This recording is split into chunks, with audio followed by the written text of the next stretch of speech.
ብዙ ህልም አላት ነበራት። አባታችን ሲሞት የ8 ዓመት ልጅ ነበረች። እንዳልኩ እኔ የቤተሰቡ የመጀመሪያ ልጅ ነኝ። ተሸካክመን ነው እዚህ የደረስነው። እኔ ናዝራዊት ትምህርቷን እስክትጨርስ ድረስ እኔ ትምህርቴን አልቀጠልኩም ነበር። ጠይቃ ከልክለናት የምናውቀው ነገር የለም። እንደ እህት እንደ ታላቅ እኔ በእኔ ህይወት ሊለወጥልኝ ቢችል አድርገዋለሁ። ግን የኢትዮጵያን መንግስት የምለምነው እህቴ ወንጀለኛ አይደለችም እና እባካችሁ አትርፉልን፣ ከቤተሰቡ አቀላቅሉልኝ ነው። ያኔ ከዓመታት በፊት የናዝራዊት ነገር እጅግ አነጋጋሪ ነበር። መላ ኢትዮጵያንን በአንድነት ያነቃነቀ ጉዳይም ሆኖ የምናስታውሰው ነው። ማህበራዊ ሚዲያ ዘመቻው እንደ ጉድ የታየበት፣ ኢትዮጵያውያን በሚችሉት አቅም ለሷ ድምጽ ለመሆን የጣሩበት ጊዜ ነበረ። ናዝራዊት በጓደኛዋ መሰሪ ሴራ ተጠልፋ በማታቀው ነገር በሀገረ ቻይና በጨለማ ውስጥ በእስር ቤት ተቆልፎባት ከዛሬ ነገም እሰቀል ይሆን እያለች ሞቷን እየተጠባበቀች በታላቅ መርበትበትና መረበሽ ውስጥ የኖረች ኢትዮጵያዊት ናት። ቤተሰቦቿም ለዓመታት እያለቀሱ ኖረዋል። ዛሬም የት ናት? እንዴት ሆነች? የሚለውን ጥያቄ እናነሳለን። አሁን ግን ስለሷ አዲስ ነገር ተሰምቷል። ቤተሰቦቿ ይህንን ጉዳይ በመረጃ እንዳወጡት ተገልጿል። በምን አይነት ሁኔታ ውስጥ ትገኛለች? የቻይና መንግስት ምን ላይ ያደረሰው? እስካሁን ለበርካታ ዓመታት በጨለማ እስር ቤት የቆየችበት ጊዜስ ሲታወስ ምን ይመስል ነበረ? ያኔ በጓደኛዋ ሴራ ተጠልፋም ወደዚያ ወደ ጨለማ እስር ቤት የወደቀችበት ምክንያትስ እንዴት ነበር ብለን የኋላውን ታሪክ አንስተን እንነጋገራለን። እስከ መጨረሻው ከኛ ጋር ተሆኑ ዘንድ በአክብሮት እንጋብዛለን። ወይዘሪት ናዝራዊት አበራን በተመለከተ አንገብጋቢ ጉዳይ፣ ቻይና ስላለው ነገርን በተመለከተና ተያያዥ ነገሮች አስመልክቶ ወንድሟ ያየ ሂራድ ስለተፈጠረው ነገር ሲያስረዳም በቻይና እስር ቤት የምትገኘው እህቴ ናዝራዊት አበራና እቃዋን አድርሽልኝ ያለቻት ጓደኛዋ ስምረት ትውቃቸው የሚጀምረው ገና ከሃይ ስኩል ጀምሮ ነው ሲል ይናገራል። ውሏቸው ሁሉ ወይኛ ቤት ነው አለበለዚያም ተክለ ሃይማኖት አካባቢ ያለው እነሱ ቤት ነበር ሲልም ያስረዳል። በእንደዚህ አይነት መንገድ ቀጠለው ታዲያ ናዝራዊት በአዲስ አበባ ዩኒቨርሲቲ በኢንጂነሪንግ ትምህርቷን ቀጠለች። ጓደኛዋ ደግሞ በኢትዮጵያ አየር መንገድ ሆስተስ ሆና ቀጠለች። ከትምህርታቸው በኋላም ወደ ስራው ዓለም ሲገቡ ናዝራዊት በምህንድስና፣ ስምረት ደግሞ የአየር መንገድ ሆስተስ በመሆንም ስራቸውን ቀጠሉ። ከጊዜያት በፊት ታዲያም ናዝራዊት በኢንጂነሪንግ የምትሰራበት ድርጅት የፊኒሽንግ ዕቃዎችን እንደሚፈልግ የምታውቀው ጓደኛዋ ስምረት አንድ ሐሳብ ታመጣለች። ወደ ናዝራዊት በኩል ማለት ነው። ከኔ ጋር አንድ የጉብኝት ፕሮግራም ወደ ቻይና ላመቻችና አብረን ተዝናንተን እንመለስ፣ ከዚያም ድርጅቱ ዕቃ ሲፈልግ ልምዱ ስላለሽ አንቺን እንዲፈልግሽ ሐሳብ አቅርቢም ትላታለች። አብረው ሊጓዙ ቅድመ ዝግጅቱ ሁሉ ተጠናቀቀም። ከዝግጅቱ በኋላም ስምረት ክፍለ ሀገር ገጠር ያለው አባቴ ስለሞተ እኔ መሄድ አልችልም፣ አንቺ ግን እድሉ እንዲያመልጥሽ ስለማልፈልግ መቅረት የለብሽም፣ እንደኔ ሆነው አገር የሚያሳዩሽ አሪፍ ጓደኞች እዛ ስላሉ ደግሞ ምንም ነገር አይከብድሽም ብላም እንዳስረዳቻት ወንድሟ ይናገራል። የበረራዋ ቀን ራሱ ድንገት ከምትሰራበት ቦታ አቻኩላ ጠርታ ትኬት አስቆርጣ ነው እኛ ሳንሰማ የሸኘቻት ይላሉ የቅርብ ሰዎቿም። በኋላም በስልክ ደውላ ነው የጠፋች እንዳትሉ አሁን መሄድ አለብሽ ተብዬም ጉዞ ጀምሬያለሁ ያለችን ሲል የሚያክላል ወንድሟም። ሄድኩ ካለችም በኋላም ትደርሳለች ብለን ካሰብንበት ሰዓት ጀምሮ ለ2 ቀናት ያክል ብናይም በር ብንጠብቅም ስልኩ ሊጠራ አልቻለም፣ ልትደውል አልቻለችም፣ ኦንላይንም ላይ ልትገባም አልቻለችም ነበር ይላል። ጭንቀታችን ሲበዛ ቻይና ላለው የኢትዮጵያ ኤምባሲ ደወልን። ሙሉ ስሟን ከጠየቁም በኋላም ያልጠበቅነውን አስደንጋጭ ዜና አስረዱን።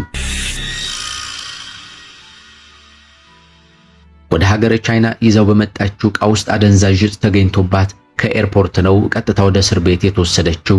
በሀገሪቱ ሕግ መሰረት ደግሞ ከ10 ግራም በላይ ይዞ የተገኘ ሰው የዕድሜ ልክ እስራት፣ 50 ግራም ከሆነ ደግሞ የሞት ፍርድ የሚያስቀጣ ወንጀል እንደሆነም ነገሩን። እሷም አንድ ነገር ካልተደረገላት የሞት ፍርድ እንደሚጠብቃት አስረዱን። ወዲያውም ጓደኛ ተብየዋን ስልክ ላይ ደጋግመን ስንደውል አላነሳችልንም ነበር። በሂደት ስታነሳልን ግን የተፈጠረውን ነገር አስረድተን የምታውቀው ነገር ካለ ስንጠይቃት መጀመሪያ ላይ በምን ልትታሰር ትችላለች እያለች ካቅማማች በኋላም እዚያ ያሉ ጓደኞቼ ይህንን ነገር ብታመጪ በጣም ተርፋለው፣ በአንዴም ትለወጫለሽ ብለው ከብራዚል ያመጣውትን አንድ ዕቃም አድርሽልኝ ብዬ ሰጥቻት ነበርም በሱ ይሆናል የተያዘችው የሚል አመኔታዋን ሰጠችን ይላሉ ቤተሰቦቿም። እኛም ያንን በመያዝ 3 የሰው ምስክሮችና በስልክ የቀዳናትን ይችን ንግግር ይዘን ወደ ፖሊስ በመሄድ አመለከትን ይላል ወንድሟ ያየህ ይራድ። በወቅቱ ልጅቷ ሀገር ውስጥ ስላልነበረች በኢንተርፖል አማካኝነት ተይዛ እንድትታሰርም ተደረገም። እሷም ለፖሊስ የእምነት ቃሏን ሰጥታም በዋስ ስለተፈታች ክስ ሂደቱም በተመላላሽ እየተከታተለች ቆይታለች። ቻይና ስላለው ጉዳይ በተመለከተ ፖሊስ ምርመራ ሲያደርግ ቆይቶ ጉዳዩ ለአቃቤ ሕግ ተላልፎ ክስ እንደሚመሰረትባት ተነገረን። አደንዛዥ ዕፁ እጇ ላይ ስለተገኘና ከዚያም በላይ ማስረጃ ብዙ ስለማይፈልግ ከአንድ ጊዜ በላይ ቀጠሮ ሳይይዙባት ሊፈርዱባት እንደሚችሉም ተሰማም። ቤተሰብ ላይ የተፈጠረው ከባዱ ነገር ይህ ብቻ አልነበረም። እናታችን ይህንን ስትሰማ በድንጋጤ ግማሽ ሰውነቷ ፓራላይዝድ ሆኖ ተቀመጠች ሲሉም ስለ ሁኔታው ልጆቻቸው ያስረዳሉ። ወንድሟ አስከትሎ እንዲህ ይላል። እኔና ሌሎች በርታ ያለን ቤተሰቦቿ ከጓደኞቿ ጋር በመሆን የተለያዩ እንቅስቃሴዎችን እያደረግን እንገኛለን። የቻይና መንግስት እህታችንን ወደ ሀገሯ እንዲመልስልን ፒቲሽን እያሰባሰብን ነው። ከውጭ ጉዳይ ሚኒስቴር ጋር መፍትሄም ለማምጣት ያላሰለሰ ጥረት እያደረግን ነው። ስለዚህም የኢትዮጵያ ሕዝብ በሙሉ የሚችለውን ሁሉ ድጋፍ ያደርግልን ዘንድ በየዋህ እህታችንና በበሽተኛዋ እናታችን ስም እንማጸናለን በማለት ነበር ከዓመታት በፊት የናዝራዊት ቤተሰቦች ተማጽኗቸውን ያቀረቡት።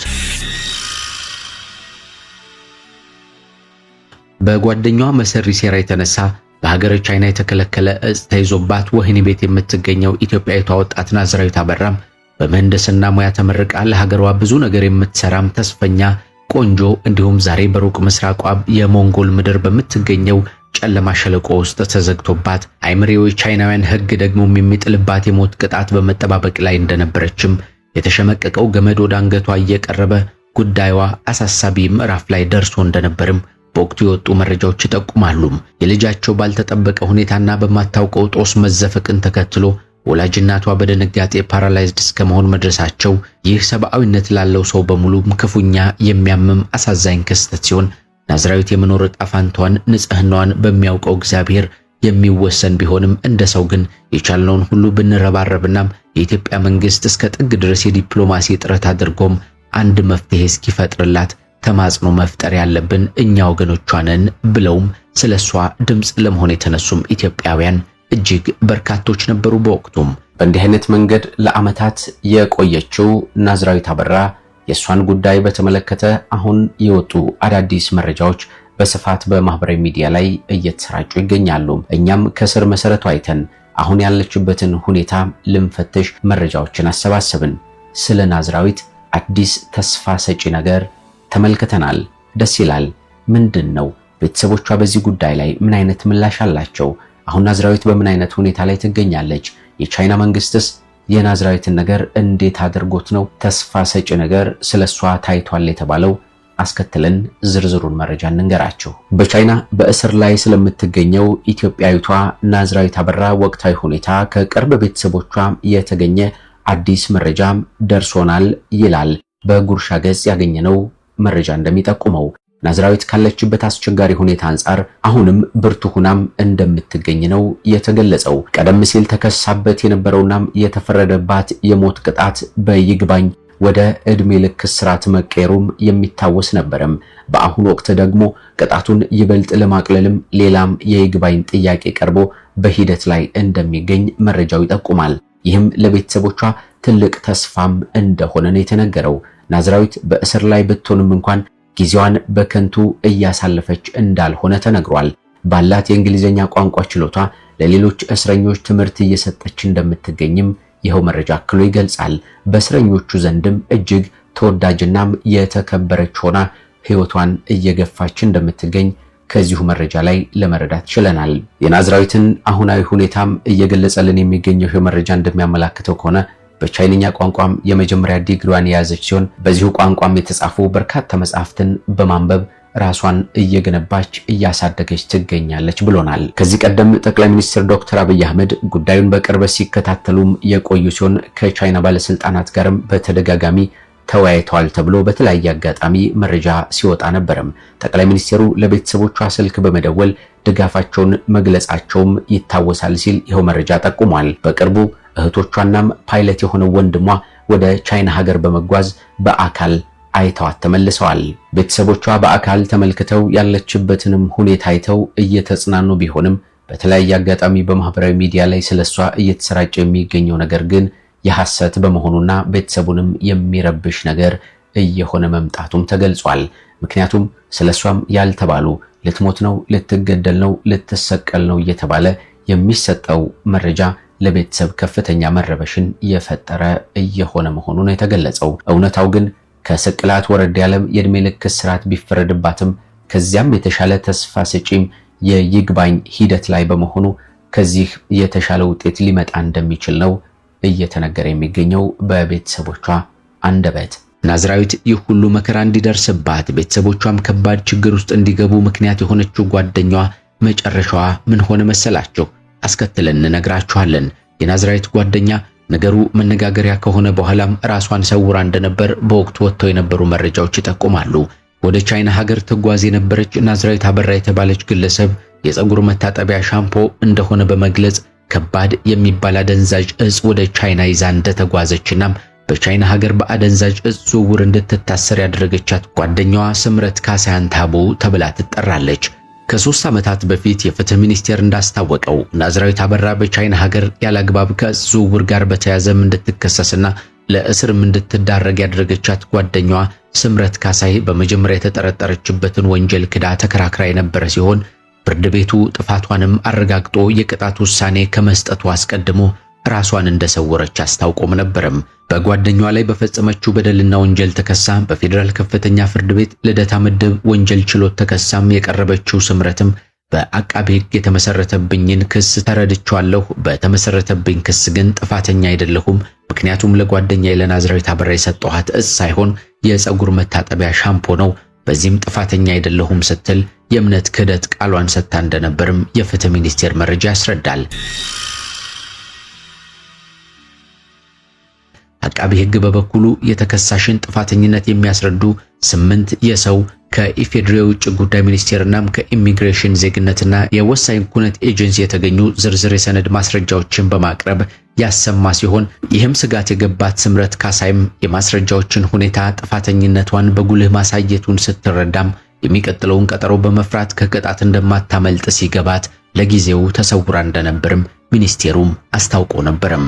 በከሳሽ አቃቤ ሕግና በተከሳሽ ስምረት ካሳይ መካከል የተደረገውን ክርክር ሲያዳምጥ የቆየው የፌዴራል ከፍተኛ ፍርድ ቤት ልደታ ምድብ ወንጀል ችሎትም አቃቤ ሕግ ባቀረበው ክስና ማስረጃ መሰረት ተከሳሽ ጥፋተኛ መሆኗ በበቂ ሁኔታ የተረጋገጠ በመሆኑም በተከሳሽ ስምረት ካሳይ ላይ የጥፋተኝነት ፍርድ በመስጠት የካቲት 25 ቀን 2014 ዓ.ም በዋለው ችሎትም ተከሳሽ በ15 ዓመት እስራትና በ100 ሺህ ብር የገንዘብ ቅጣት እንድትቀጣ መወሰኑን የሚኒስቴሩ መረጃ ያመለክታል። የኢሚግሬሽን ዜግነትና የወሳኝ ኩነት ኤጀንሲ ስምረት ካሳይን ወደ ውጭ ሀገር ስትወጣም ወይም ደግሞ ወደ ሀገር ውስጥ ስትገባ ተከታትሎ በመያዝም ለፌዴራል ፖሊስ አሳልፎ እንዲሰጥ የፌዴራል ፖሊስም ተከሳሿን አፈላልጎ ለማረሚያ ቤት እንዲያስረክብ ፍርድ ቤቱ ትዕዛዝ በመስጠትም መዝገቡን እንደዘጋም የሚኒስቴሩ መረጃም በወቅቱ ገልጾ ነበረም። ጓደኛዋን ያለአግባብ እንድትታሰር ያደረገችውና የቅጣት ውሳኔ የተላለፈባት ስምረት ካሳይ ያለችበትን የሚያውቅ ማንኛውም ሰው በመጠቆም ከፍትህ ጎን እንዲቆም የጠየቀው ፍትህ ሚኒስቴርም በቻይና በስር ላይ የምትገኘው ናዝራዊት አበራ እንዲሁም በሁሉም የቻይና እስር ቤቶች የሚገኙ ኢትዮጵያን ተላልፈው እንዲሰጡም ለሀገራቸውም እንዲበቁ ለቻይና መንግስት ጥያቄ ማቅረቡን አክሎ ገልጾ እንደነበርም በወቅቱ ከዓመታት በፊት የወጡት መረጃዎች አመልካቾች ነበሩ። በተለያየ ዓለም ክፍል ሆናችሁ እኛን ተቀዳሚ ምርጫ አድርጋችሁ ስለምትከታተሉ እናመሰግናለን። ወቅታዊ፣ ማህበራዊ፣ አዝናኝና አስተማሪ የሆኑ ልዩ ልዩ ታሪኮችን እየዳሰሰ ወደ እናንተ ወደ ተመልካቾች የሚያቀርብ ሚዲያችን ነው። በዛሬው ዝግጅታችን የናዝራዊት አበራን ጉዳይ አንስተን በእንዲህ ያለ መንገድ ወደ እናንተ አደረስን። ከዝግጅታችን አዲስ የሆነ መረጃ እንዳገኛችሁ ባለሙሉ ተስፋ ነን። በሚቀጥለው በሌሎች መሰናዶች እንደገና እንገናኛለን። ቻናላችንን ሰብስክራይብ አድርጉ። ሐሳብ አስተያየታችሁንም ኮሜንት ላይ ጻፉልን። መልካም ጊዜ ለሁላችን።